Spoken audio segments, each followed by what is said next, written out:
and we're here with Dr. Tyler McNabb at long last. It has been a while. Tyler, it's great to see you, and you are in America now. You're in my old state of Pennsylvania, and I'm in Wisconsin, so I'm not there anymore. But we're here together on the podcast, and that's what matters. So thanks for being on the show again. Yeah, man, it's good to hang out with you virtually at an hour that's not like 3 a.m. So, yeah. And by the way, I've noticed you have the Iron Man behind you, and I have Captain America comic behind me. This was not planned, ladies and gentlemen. I guess we could be, part of the Avenger team. Yeah, right on, man. Did you see what was the newest one, Black Adam? Have you seen that one yet? Yeah, for DC. Yeah, that's DC. That's right. It was okay. It was okay. I haven't seen Black Panther 2. I haven't seen that one yet. Neither. Yeah. Hey, I haven't done a good job keeping up, but I do love Iron Man. You know what? Iron Man 2. Sorry, we're going to talk about God and political philosophy here in just a minute, gentle listeners. But I actually have a case to make for Iron Man 2. That might be. I think that one was underappreciated. What are your thoughts on that? Yeah, I think that's probably. It's much better than Iron Man 3. I think that one was the worst. Yeah, that was. We can all agree that was. Mm-hmm. But yeah, Iron Man 2. Yeah, especially because it was such a long time ago. I think it's just kind of out of our collective consciousness. Right. So what have you been working on aside from this new book, which of course is going to be the theme of this conversation? What's new in the world of Dr. McNabb? Mm-hmm. So I'm now associate professor of philosophy at St. Francis University. So I'm in Western Pennsylvania, and just got a house and a dog.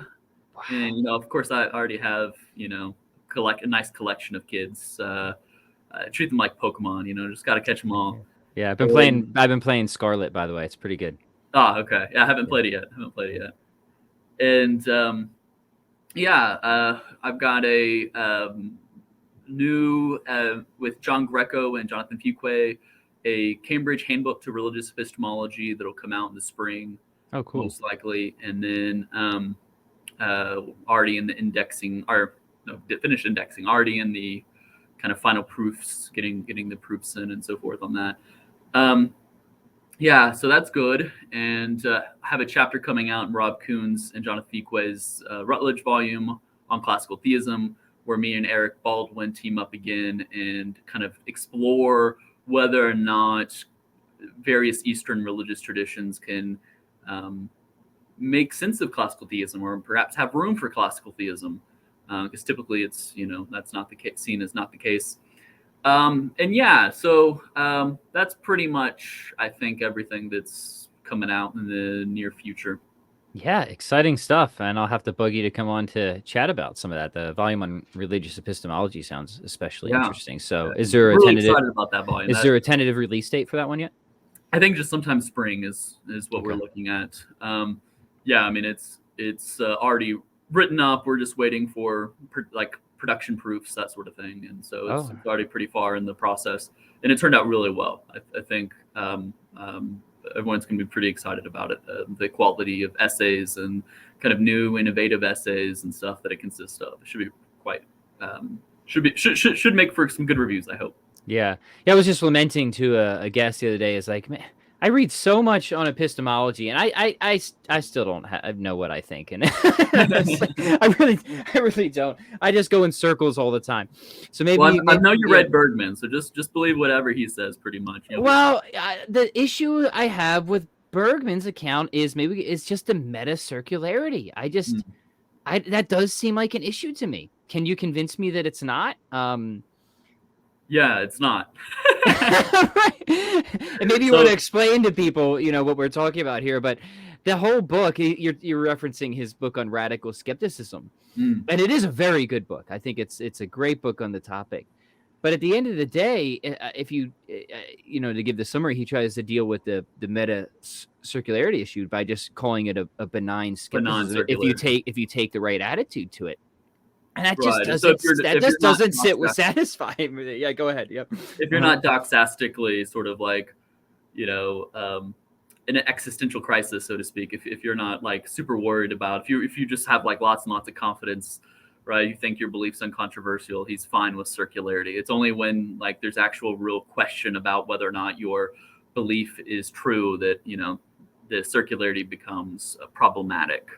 I've got a paper responding to the McGrews where I take a little bit of a different approach, but not too dissimilar, where I talk about how the design plan of our cognitive faculties could be such that the design plan's okay with meta-level circularity. But for other beliefs, maybe meta-level circularity is not okay, and you might need some sort of non-arbitrary metaphysical principle, meta-epistemological principle that needs to be met. But it's all going to be contingent on the design plan and what the design plan sort of designates you have to have access to and for, and what, given whatever particular circumstance you're in. So I kind of favor that approach, but I think Bergman's approach is just fine as well. Yeah, because it does seem like things become interesting once you get into that existential crisis, right? And that's when you want to, right? So it's like, it just doesn't satisfy me in that respect. And I like your account. Are you okay if we jam on this for a minute? Yeah. Because if you take that externalist position, that seems right. Here's a question for you, for Reformed epistemologists, right? What is your account of God's knowledge, right? That is something that I think I would like to see as an area where there's more research on that. Because certainly I don't think it'd be okay to have meta-circularity there, right? See what I mean? Well, I don't even think so. I'm a very hard classical theist in the stripe of like Brian Davis. I'm with you. Yeah. And so I don't think God has beliefs. I don't think God's a person, at least in any sort of univocal sense. I think that when we say God has knowledge, really it's like knowledge star. And so I take proper functionalism to be a thesis about what knowledge not star is what's required for that. When we're talking about God's knowledge and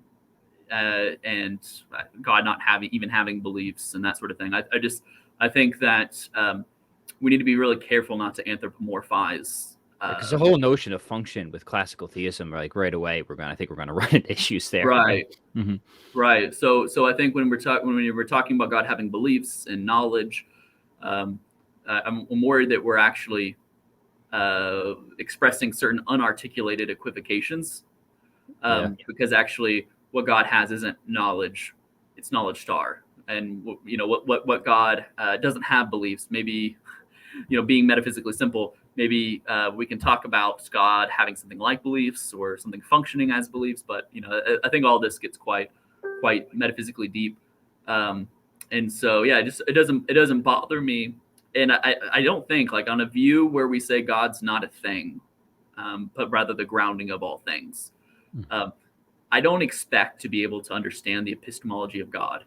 Right. And it seems like to me that the thesis of classical theism, at least understood as I'm understanding it, predicts that we don't have access what it's like to be God, and the sort of, even calling them features is like extremely anthropomorphic, but understanding how God works and God operates, it just seems like we're in an unknowable position. And so I think we actually can't come up with a divine epistemology, because I think that we can't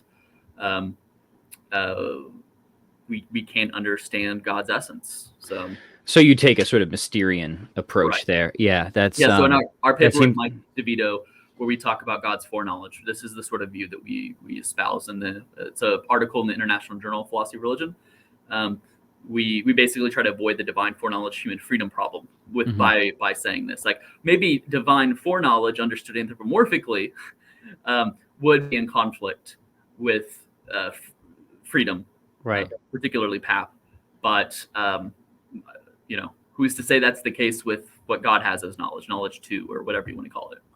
Do you think that this is there's a theme here? This is fun, if you don't mind exploring it a little bit more, where I could go with somebody like Bergman's account, this externalist account, and even be okay with that sort of meta-level circularity, as long as it doesn't the can doesn't just keep getting kicked down the road, right? If you know what I mean, right?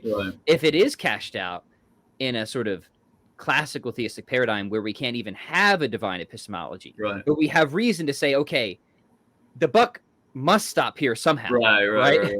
You see what I mean? Right.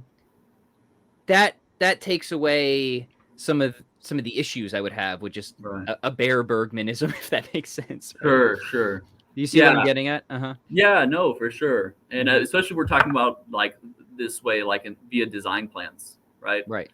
I'm obviously God can't have a design plan, right? And so, in order to make sense of a design plan, I think we need God. But obviously, how do we stop this regress? And I think appealing to this sort of Mysterian, hard classical theist line would be a way to make sense of this.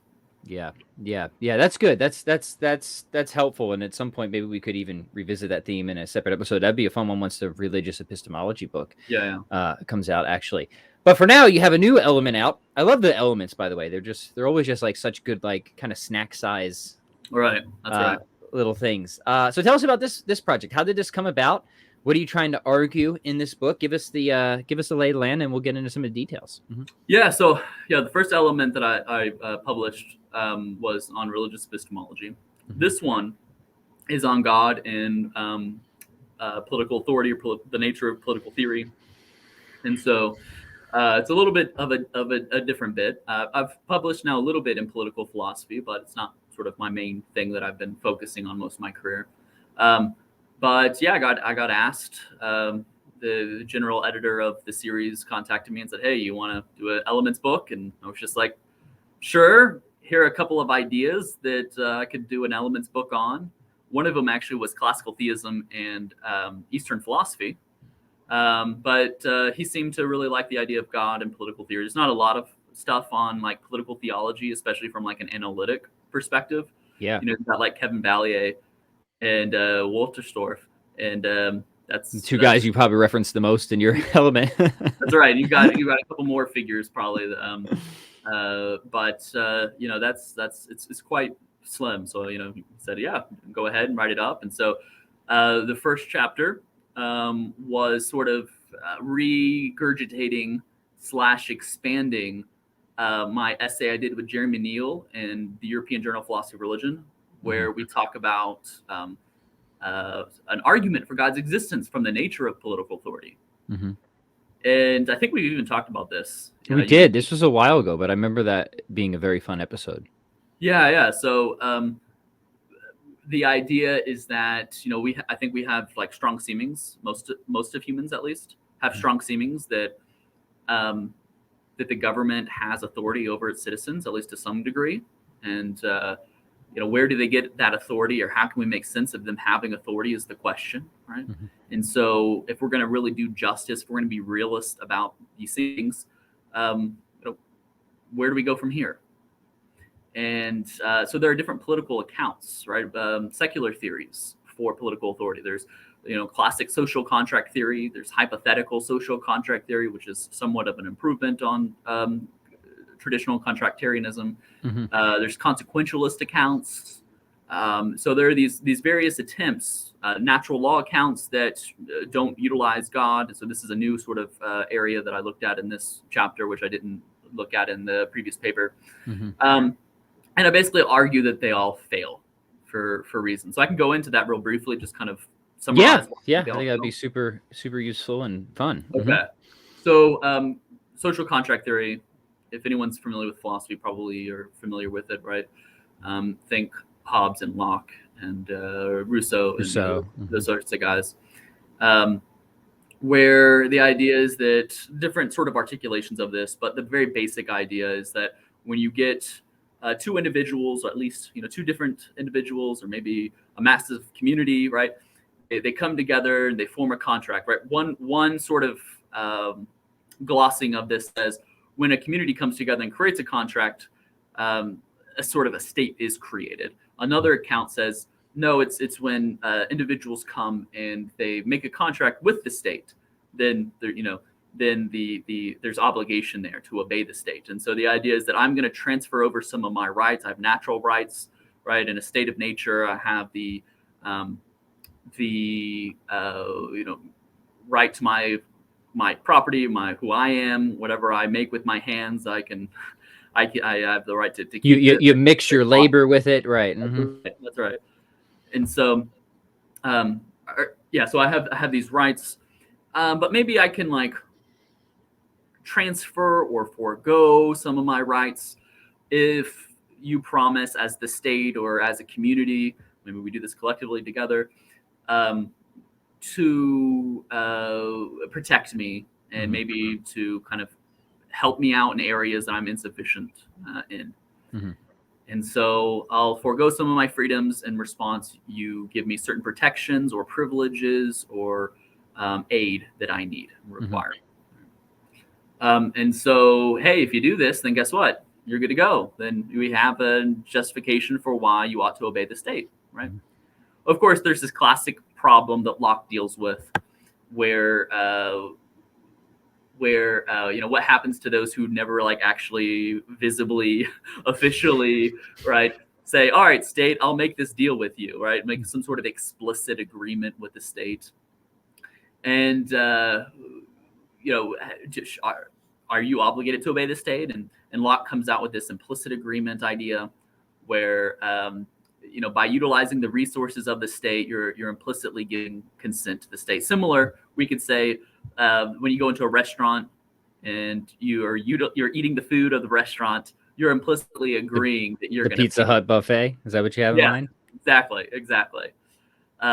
So that's the idea. Well, as Michael Huemer points out, contracts, there's certain conditions that are needed to make a contract valid. One of those conditions is that explicit dissent will trump implicit consent, right? And so here, if you're saying that there's an implicit contract made, right? Well, it's going to be trumped if you explicitly dissent. Right? So now let's say you go to the restaurant, you order the food, and you tell the waiter, waitress, you say, you know what, I'm not going to pay for any of this, right from the get-go. And let's say they bring you out food, and you eat it. Well, many people have the intuition that you're no longer obligated to actually pay now for the food, right? And so that implicit agreement's going to, fall apart if you explicitly dissent. So maybe there's people like that right now, anarchists, for example, who say, I'm going to use the state's resources, but hey, guess what, state? I don't consent. If you want to give me those resources anyway, fine, be my guest. And so, how can social contract theory kind of make sense of the state having authority over explicit dissenters? Or, we heard with like never Trumpers, right? Not my president. Not my president, right? How can we make sense of the government still having authority over those when, Trump was in office? Right. Another issue is that it seems like in order for a contract to really be valid, the contract is going to have a way where you can have reasonably opt out from reasonable opt out, right?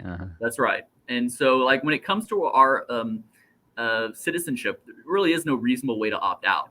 Like generally you have to be really rich in order to move to a different place, right? You have to forego your job, you have to forego family and friends, your house, right? And even still, even in people who are willing to give that up, and you might say that's not even reasonable to give up. Most people still can't even do that, right? They go get a job internationally elsewhere. And so it seems like, there's no real reasonable way to opt out of your government, so to speak. And even if you do, there's governments elsewhere. And so you're going to have to just, switch your citizenship from one place to another, that sort of thing. And so there's really no way to opt out of government authority. And so maybe you think that for these reasons, if truly political authority was justified by way of contract, it's going to be an invalid one. It's illegitimate, right? Yeah, that's actually Huemer's case. Right. And so then you might have hypothetical contract theory, which says maybe when you become unconscious, doctor takes you, looks at you, maybe he needs to operate on you. And he can do so, we think, without your permission, because we think that, hypothetically speaking, that all things being equal, you would probably want the doctor to save your life and operate on you, right? So maybe political authority can be like that. Like if you were actually given the option to make an agreement, a contract with the government, you would. But the thing is with this is that obviously people are conscious, and they're not unconscious, and they can actually tell you, no, I refuse your terms. Right. And so this isn't going to really make sense again of dissenters from the contract. And so I don't think this route is. So you might go like a consequentialist route where you say, well, hey, you know what? If maybe the government has a right over you, because if they didn't force you to do certain things, all chaos, all hell would break loose. It's analogous, humor gives this case of like you're on a boat and the water's flooding and you're telling everyone, guys, we got to get this water out of the boat. But everyone's just like, oh, it's cool, it's fine, no worries. In which case then some people might think you are justified then to say, all right, guys, I've got a gun. I'm going to shoot people unless we start getting the water out of the boat. And so some people think, well, all right, in that case, you're permitted to do that. Now in the volume, I'm not even convinced this is actually a legitimate authority that you possess over them. In the case of having a gun and telling everyone they need to bail. And this is actually a view I didn't take in the original paper, where I think that actually what this scenario is showing us is that even in cases where you don't have authority over people, you still might find it permissible to coerce people even when you lack genuine authority over them. But even if you don't want to play that game, you say, no, this is still authority. You have authority over them in this situation. It's going to be a really limited authority. You're not going to be able to like tell them,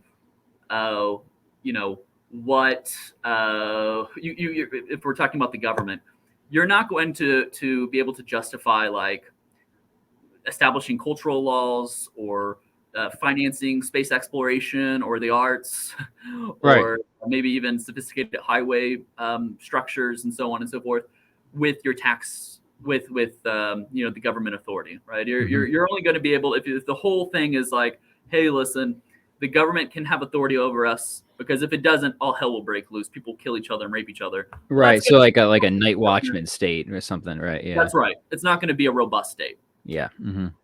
And so anyway, and then you can try to come up with a natural law account without God, where it's just, I basically argue you're going to have a real struggle actually making sense of nature's having functions and flourishing without God or something like God making sense of this teleology. Yeah. Now that's a theme I've played on myself, because it's interesting to see, like, I guess I don't know how many Aristotelian naturalists there actually are out there. They're definitely not a majority position, but they've cropped up here and there in a way that's interesting, because they're usually trying to account for something like normativity or whatever, and they realize, oh, Aristotle's got some good resources here.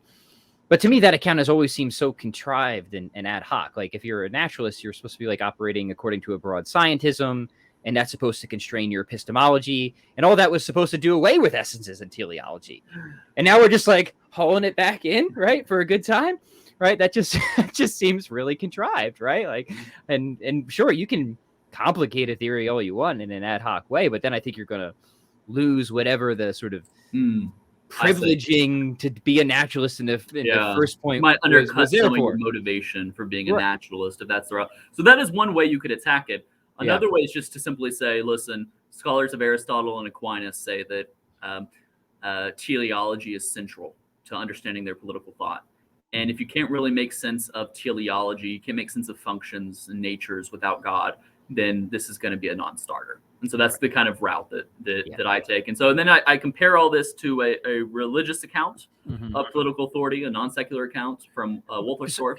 So real quick though, you do think otherwise? So I'm with you. Like, if you're taking like an essentialist and teleological worldview, it seems like to shore that up, you really do need a theism. I'm with you 100%. But do you think, but given that account, do you think that the natural law account is a good one for thinking about so the nature of political authority? you're talking about if we assume God exists, or if we can just assume. Yeah, with a broad theistic background, right? Yeah. Well, then I'm fine with that. Okay. Then I'm fine with that. Yeah. Cool. Yeah. So continue, please. And so, like, even in the book, I say the natural law aspect and the classical theist aspect, it might be one of the ways that God grants us political authority is by way of giving us the sort of natures that we have, right? And so I think these two sorts of views are being able to be synthesized. It's just the views that are purely secular that will have a hard time making sense of all this. Yeah.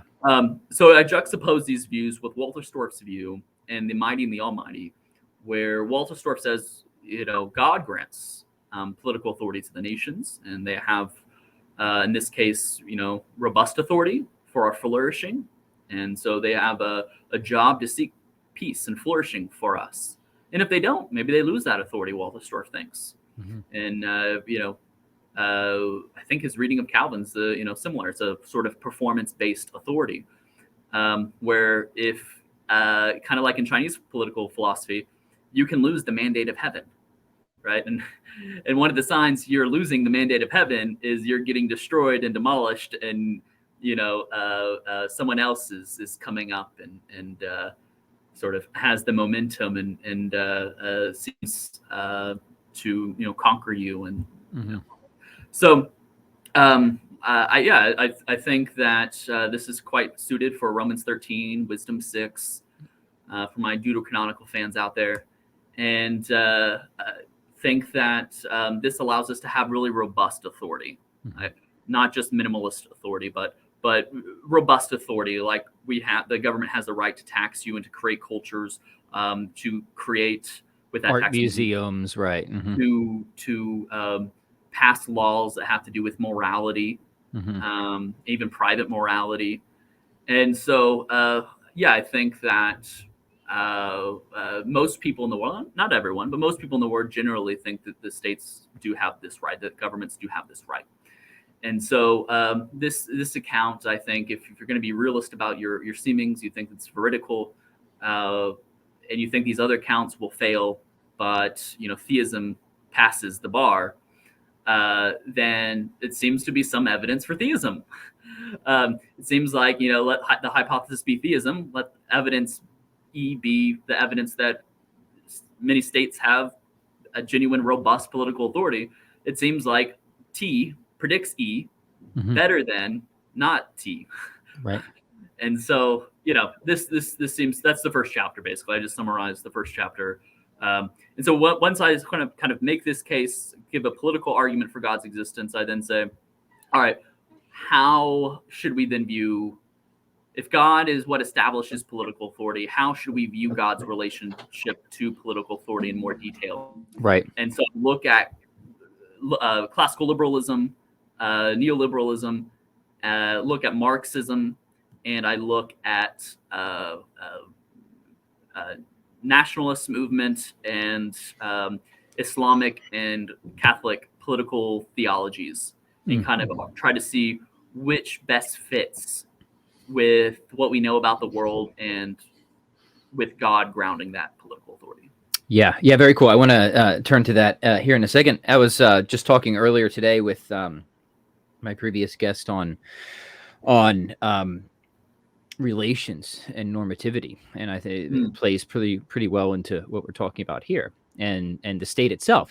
Trying to think about, well, what is the state? Is it wholly conventional, right, as some would hold it, or is it something of a natural kind, or is it both natural and conventional? I think it's obvious both, right? That by nature we are political animals, right? And the state isn't. It's not natural in the sense that like we're genetically determined to form a state or some kind of state. It's natural in the sense that we need it according to our nature, not just to live, but to live well. We're designed for it. We're designed for it, right? Not just to live, but to live well. And then, of course, since we're kind of free beings, we're creative, right? So like we can kind of particularize it in certain ways, and we draw the boundaries of Texas this way. Okay, that's conventional, right? But the state itself, it's right. It just seems right to say that it is natural given our nature. Even if you want to just like deny the nature of the state and you just say it's a useful fiction, Nonetheless, you could still think, okay, well, it's a useful fiction. All really that's there is like a handful of individuals that have the power, right? Yeah. And it's really just, it's not Texas that has the power, it's Abbott who has power.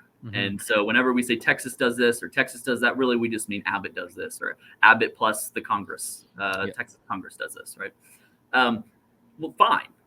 But still, how is it such that Greg Abbott and his Congress has the power over people? So, I mean, if you want to just totally get away from, you want to endorse some sort of deflationary account, which I find implausible, but let's just go ahead and say you endorse a deflationary account of political authority. There's still a question of why these particular set of human beings have authority when these other sets of human beings don't.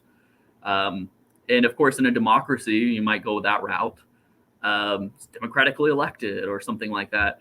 But what about places that aren't democratically elected? I mean, are we just going to go ahead and say like, they don't have legitimate governments? And that seems really implausible, especially like when we consider all the governments that have existed over time and not just in the 20th and 21st century in the West. And so this is actually like Daniel Lehman's view in his debate with Michael Huemer that they have.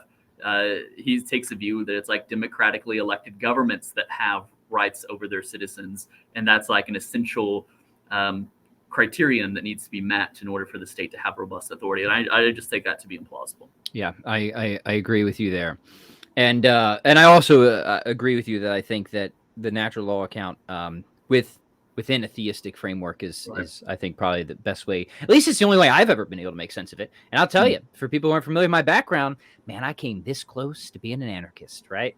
I cut my teeth on Rothbard and Nozick and all those guys, and lastly, right?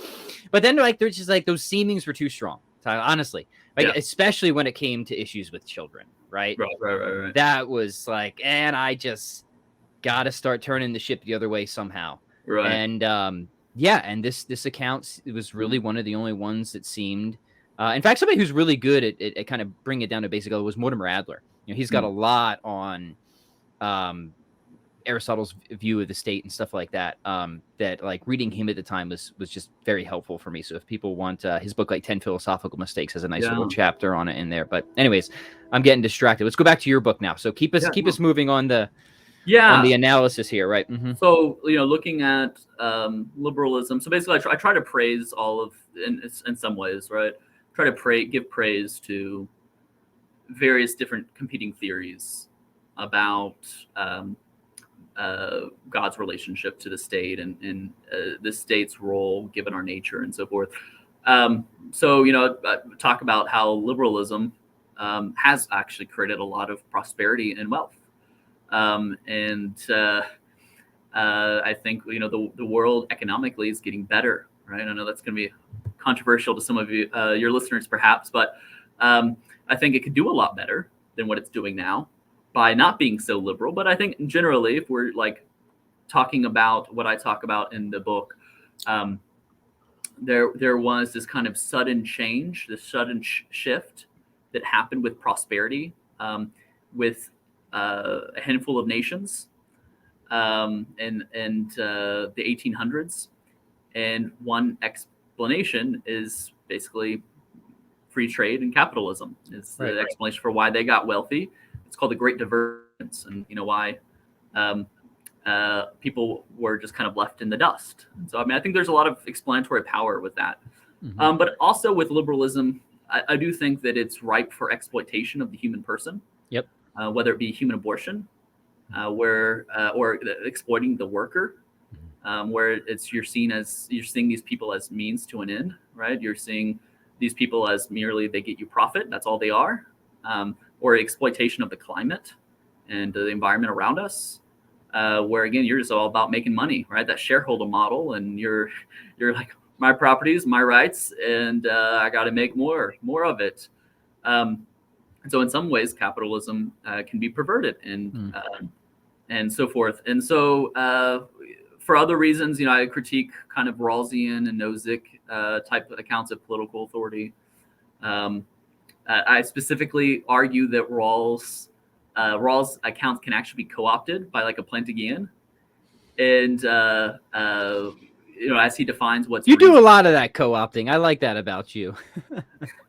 So as he defines like what's reasonable, it's kind of underdetermined within Rawls, but maybe a Plantagenet might come along and say, all right, well, what's reasonable is that all reasonable people will have sensus divinitatis that function properly, and the existence of God or some religious traditions part of what all reasonable people would do, and that's going to play a role in what happens.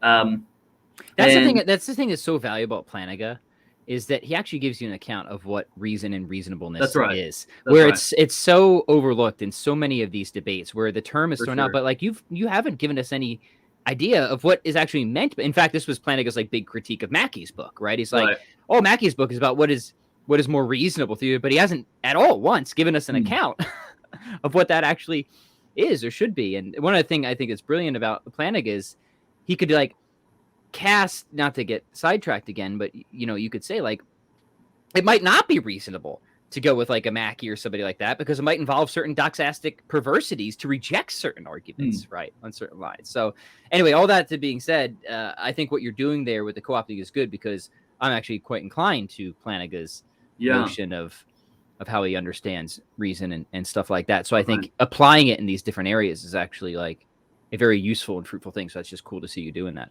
Yeah, no, for sure. And so I also get into the kind of public reason accessibilism that's oftentimes articulated in the political theology literature.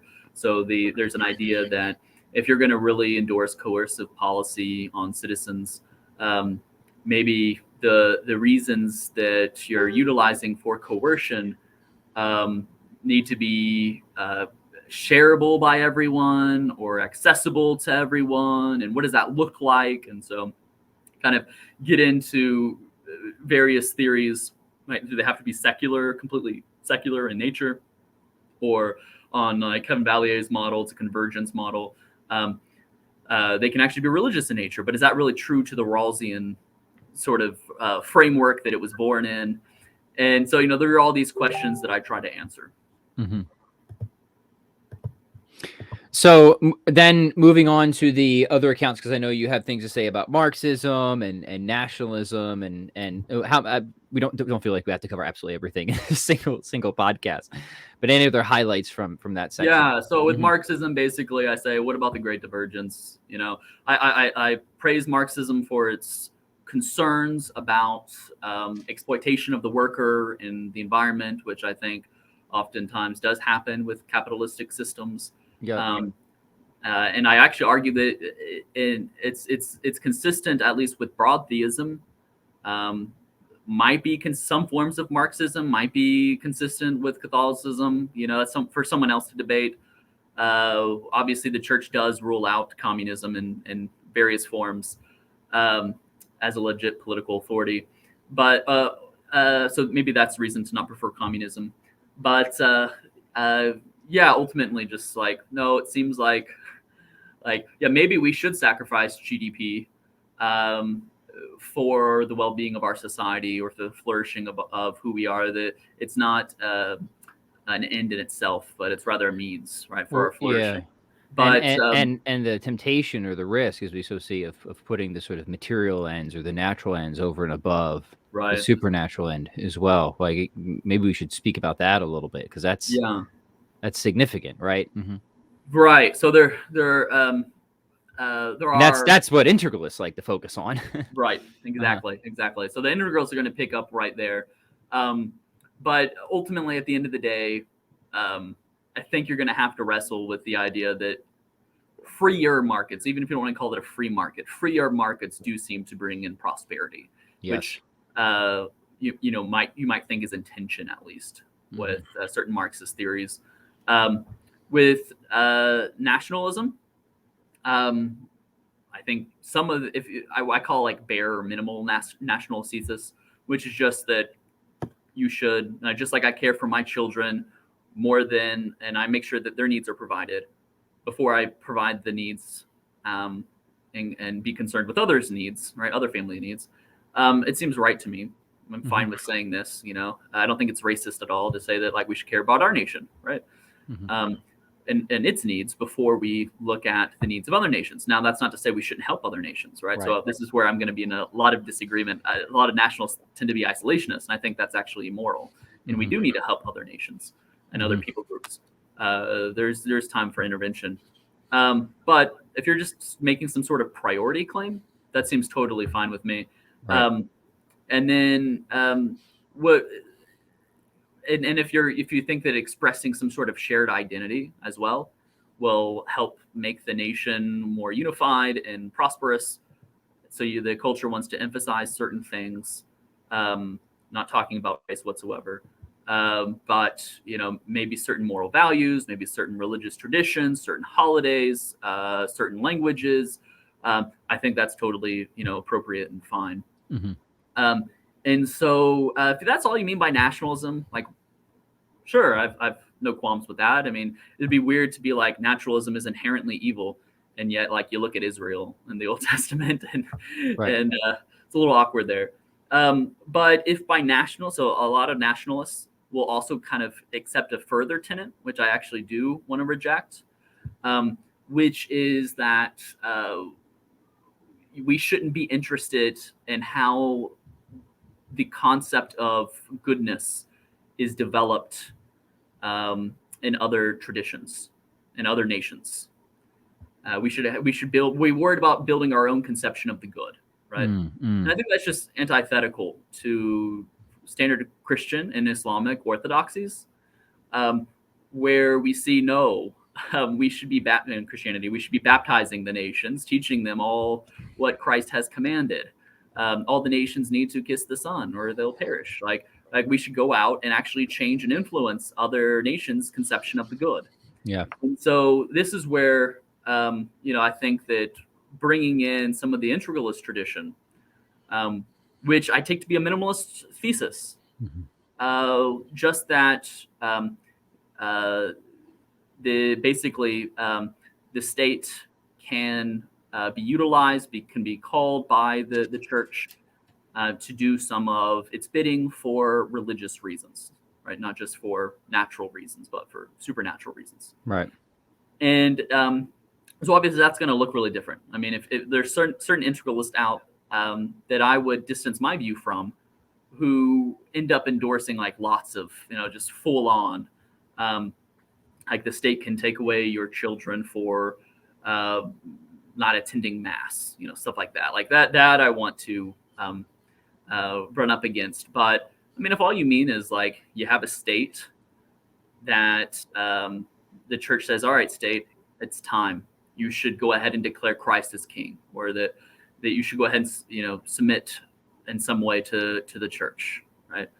And hey, you know what, state, can you use those tax dollars to fund our missions? Can you like when you were talking about stuff like this, I find it wholly not problematic at all. Right. Especially if you think like, what if you thought that by not doing this, more people would be in hell, right? And the government already messes up and spends your tax money on stuff you already don't agree with. Like, why not for what you believe is is the truth? Right. Right. Yeah, I'm totally with you. Ultimately argue that when it comes to developing our own political theory, assuming God's existence, we should really be relying on the traditions that we belong to and looking for resources within these traditions. Yeah. Not looking to secular theories. We ultimately shouldn't be like secular political philosophers here. We need to be looking within our own frameworks. And so that's basically the thesis of the book. Yeah, and you did a really nice job in that section. I really enjoyed it, Tyler, where you had sort of, forget how many levels you have. You had like this level of coercion, C1, C2, C3, and just kind of did a little seemings test at all of them. I like that. I don't know if you, sorry, I forget what each level was off the top of my head, but. Yeah, and so the idea is that, some people might bring up Vatican II, right?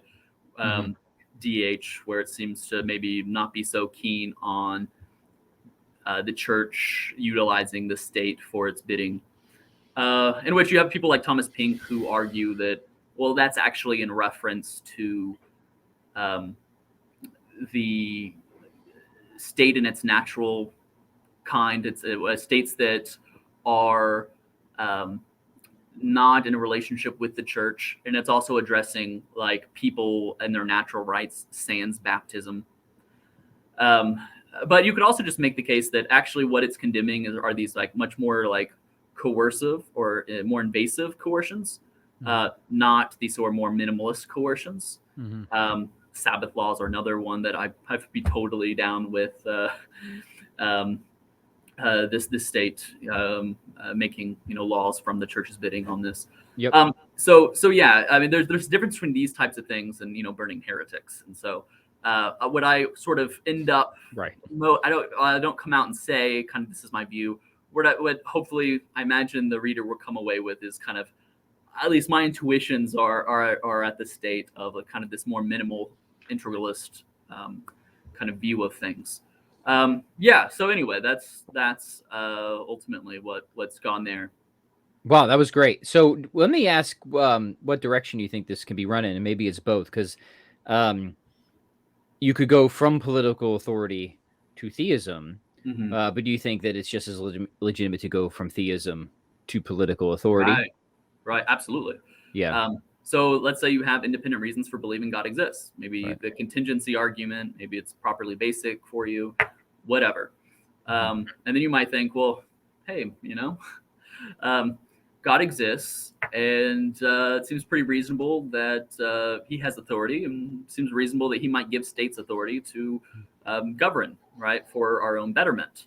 And if you're religious, like within the Christian or Islamic tradition, then you're going to think that actually that is the case. You'll have reasons to think, well, if Christianity is true, then governments exist and have, authority over their citizens. And so, yeah, I totally think that's a way you could go. Yeah. Do you think, a provocative question, but it might be interesting. Do you think somebody like Humer, whose work I really enjoy, is, I think we might have talked about this before as well, is sort of somebody whose work I also enjoy, like Alex Rosenberg?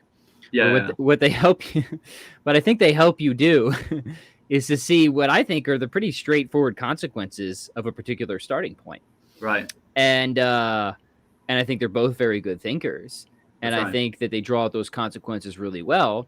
But I think that the consequences themselves are wrong and unacceptable, and give you reason to go back and reject that particular starting point. Do you see what I'm getting at? Yeah, absolutely. One man's modus ponens is another man's modus tollens, right? Hi-ya, right. And so I'm just like, if that's what most plausibly comes from that view, then maybe I should just reject that view. And that's basically what I do in chapter 1 and in that co-authored paper. Right. Yeah. So for people who don't know, Alex Rosenberg, a pretty staunch physicalist type of fellow who I think is actually, I think he makes good arguments for kind of where you should tend if you're of that particular starting point. And I think that should give you reason to never start from that position. Right. Right. Okay. What happened? Any like wrap up thoughts or anything else we haven't covered that you want to be sure we mentioned? This was a lot of territory. You did a great job of getting it all out there. Obviously, you're going to encourage people to get the elements so they dive into the details. But yeah, anything we're missing? Yeah, no. I would just encourage you to take a look at it when you can get it right now from Cambridge's website, or if you have access to a university library, you can get it from that. It'll be out in print. I think December 8th is when it will actually be in print, not just digital form. And it was free not too long ago. Yeah, that's right. It was free for 2 weeks. Right. But yeah, and it's just kind of a cry, basically. That overall, it's a cry. Like maybe you disagree with some of the arguments made in it. Totally cool, fine, right? Who am I? But a mere philosopher of religion, just trying to do political theory. But I think if you can get anything away from the book, it's just a cry for Christians, for Muslims, for Jews, for people of the faith, people of the book, to not be secularist when we're doing political philosophy. I feel like that's a temptation for even Christian philosophers that I know who are devout in their faith to kind of almost leave their worldview behind them as they read Rawls and Nozick. I hate to do the armchair sociology or psychology. I get to do it once per day. That's the rule of the podcast. You think that's just kind of wanting to have a seat at the lunch table sort of phenomena going on there? I'm sure that plays a role in it. Yeah. I'm sure that definitely plays a role in it. But yeah, at the end of the day, it's like, guys, we have beautiful resources that we can tap into that maybe actually even solve current political issues of the day. So let's get more familiar with our tradition and its political theory. And I'm really attracted to the way you do it. It's funny because one of the first areas that really got me interested in philosophy was political philosophy. I was very liberal, and I kept veering more and more libertarian, like I said, and got very, very clever. Loved reading the anarcho capitalists, right, in particular, but like I could never like totally get there, right? And then that started to, send me looking, and many other things sent me looking as well around that time. And now I just like it's funny you would ask them. This is the case for almost all of us, right? Like 17-year-old Pat would have felt very confident in his political philosophy. Now it's just a bunch of question marks for me, right? And largely because it's one of those things, right? Like political philosophy has major ethical questions, and then that kind of like takes you away from political philosophy. And now I'm into metaphysics and epistemology. That's right. A lot of political philosophy done with the whole public reason, accessibilism. A lot of it's really epistemology. Yeah, right. So, and at some point, if maybe you can work out all that stuff, downstream and then kind of work your way back up. I haven't fully worked my way back to political philosophy after trying to like fix all that. Yeah, fix all the other stuff.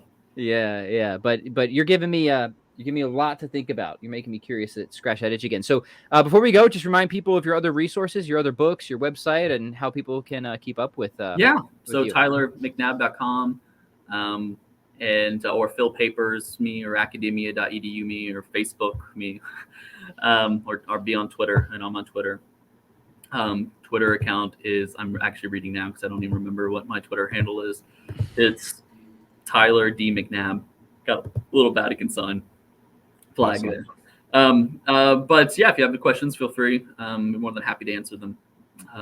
Thanks very much for having me on. It's always an honor, and appreciate your time.